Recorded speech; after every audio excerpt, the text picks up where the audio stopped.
ஒரு வார கால பயணமாக ஜெர்மனி, இங்கிலாந்து ஆகிய நாடுகளுக்கு நான் இன்று என்னுடைய பயணத்தை மேற்கொள்ளுகிறேன்.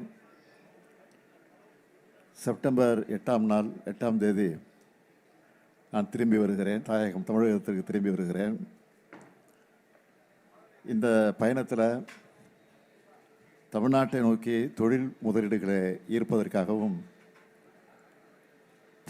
புதிய ஒப்பந்தங்களில் கையெழுத்து போடுவதற்காகவும் திட்டமிடப்பட்டிருக்கிறது. 2021 திராவிட முன்னேற்ற கழகத்துடைய ஆட்சி பொறுப்பேற்றதற்கு பிறகு இதுவரை 10,62,752 10,62,752 கோடி ரூபாய்க்கான முதலீடுகளை ஈர்த்து 922 புரிந்துணர்வு ஒப்பந்தங்களை போட்டிருக்கிறோம்.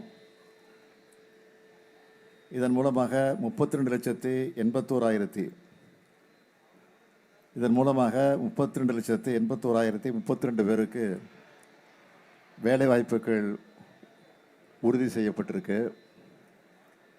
இதில் பெரும்பாலான திட்டங்கள் நிறைவடையக்கூடிய நிலையில் இருந்து கொண்டிருக்கிறது. பல நிறுவனங்கள் ப்ரொடக்ஷனை ஸ்டார்ட் பண்ணிட்டாங்க. இந்த வளர்ச்சி வந்திருக்கான்னு கேட்கிறவங்களுக்கு ஒன்றிய அரசு வெளியிடுகிற புள்ளி விவரங்களே ப்ரூஃபாக இருக்குது. என்னுடைய ஒவ்வொரு வெளிநாட்டு பயணத்திலையும் தமிழ்நாடு அமைதி மாநிலமாக, திறமையான இளைஞர்களை இருக்கக்கூடிய மாநிலமாக, வாய்ப்புகளை உருவாக்குகிற மாநிலமாக நம்ம திராவிட மாடல் ஆட்சி உயர்ந்திருக்கிற காரணத்தினால தரவுகளோட அந்த விவரங்களை எடுத்து சொல்லி தமிழ்நாட்டில் முதலீடு செய்ய அழைப்பு விடுத்திருக்கிறேன். இது வரைக்கும் ஐக்கிய அரபு அமீரகம், ஜப்பான், சிங்கப்பூர், ஸ்பெயின், அமெரிக்கா ஆகிய 5 நாடுகளுக்கு நான் பயணத்தை மேற்கொண்டு அமெரிக்க பயணத்தில் 19 புரிந்துணர்வு ஒப்பந்தங்கள், ஸ்பெயின் பயணத்தில் 3 புரிந்துணர்வு ஒப்பந்தங்கள், ஜப்பான் பயணத்தில் 7 புரிந்துணர்வு ஒப்பந்தங்கள், ஐக்கிய அரபு அமீரக பயணத்தில் 6 புரிந்துணர்வு ஒப்பந்தங்கள், சிங்கப்பூரில் ஒரு ஒப்பந்தம்னு 30,037 நபர்களுக்கு வேலைவாய்ப்புகளை உறுதி செய்யக்கூடிய 36 புரிந்துணர்வு ஒப்பந்தங்கள் மேற்கொள்ளப்பட்டு 18,498 கோடி ரூபாய்க்கான முதலீடுகளை தமிழ்நாட்டுக்கு வந்திருக்கு. இந்த 36 ஒப்பந்தங்களில் 23 திட்டங்கள் பல்வேறு செயல்பாட்டு நிலைகளில் இருக்கிறது. இதோட தொடர்ச்சியாகத்தான் ஜெர்மனி, இங்கிலாந்து ஆகிய நாடுகளுக்கு நான் புறப்பட்டு செல்கிறேன். அங்கே மேற்கொள்ளப்படக்கூடிய எம்ஓயுக்கள் பற்றி ப்ரெஸ் ரிலீஸை நான் தர சொல்லியிருக்கிறேன். உங்களுக்கு திரும்ப வர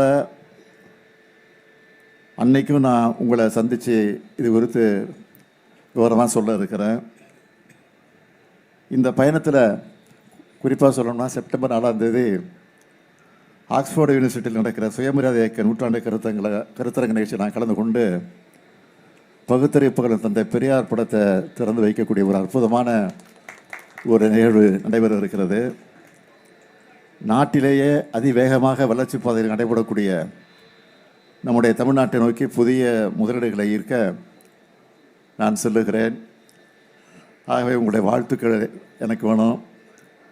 தமிழ்நாட்டு மக்களோட அன்போடு நான் புறப்பட்டு செல்கிறேன் என்பதையும் உங்களிடத்தில் நான் மகிழ்ச்சியோடு தெரிவித்துக் கொள்கிறேன்.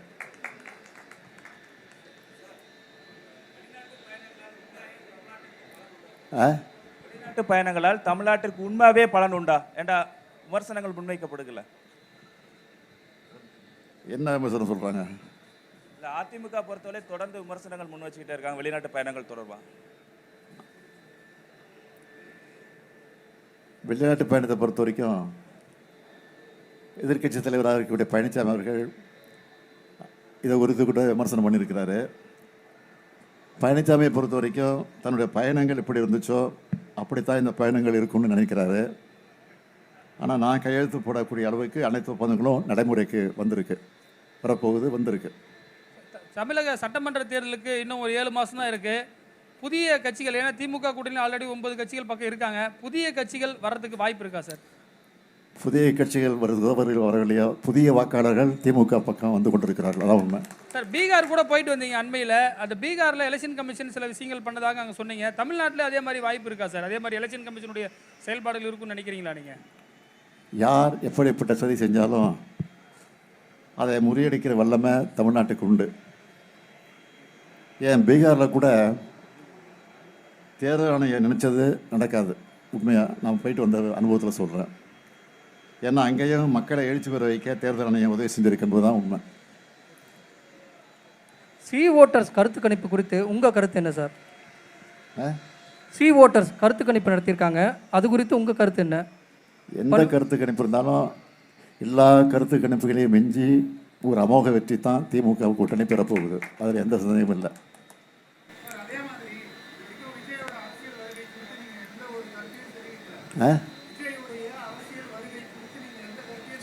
சொல்ல வேண்டிய அவசியம் இல்லை.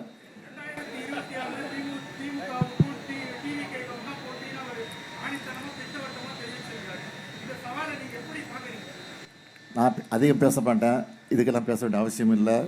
பேச்சை குறித்து செயலில் நம்முடைய திறமையை காட்டணும், அவ்வளோதான் என்னுடைய கருத்து.